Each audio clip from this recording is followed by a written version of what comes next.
कर्नाटका बॉर्डरवर दादांचं गाव होतं. मग तिथं आता ते नवीन चाटचं रेस्टॉरंट चालू करायचं प्लॅनिंग करत होते. मग त्या संदर्भात ते खास आपल्याला एवढ्या लांबून भेटायला आले होते.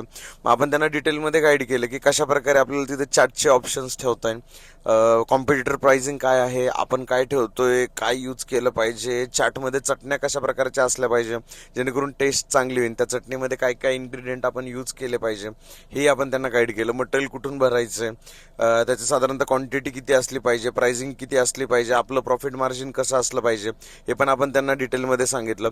डिजिटल मार्केटिंगमध्ये कशा प्रकारे काम करता येईल, व्हिडिओ कशा टाकल्या पाहिजे, व्हिडिओमध्ये स्वतः बोललं पाहिजे, त्याच्यात काय काय आपल्याला इनपुट महत्त्वाचे आहेत, हुक कसा क्रिएट करायचा हे आपण डिटेलमध्ये त्यांना गाईड केलं.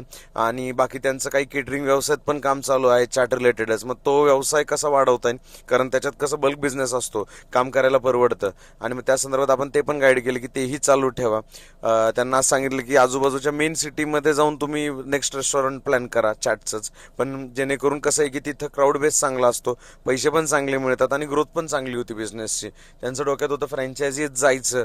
मग आपण त्याबद्दल पण त्यांना गाईड केलं की फ्रँचायझीत जर जाणार आहे उद्या चालून तर ते कसं असलं पाहिजे, ते जाणं योग्य आहे अयोग्य आहे हेही आपण त्यांना सांगितलं. आणि बाकी त्यांच्या छोट्या मोठ्या खूप सारे क्वेरीज होतात, त्याच्यात आपण डिटेलमध्ये त्यांना गाईड केलं आणि त्यांचा निरोप घेतला. भेटूया उद्या. तोपर्यंत लाईक करा, फॉलो करा, शेअर करायला विसरू नका. Stay tune.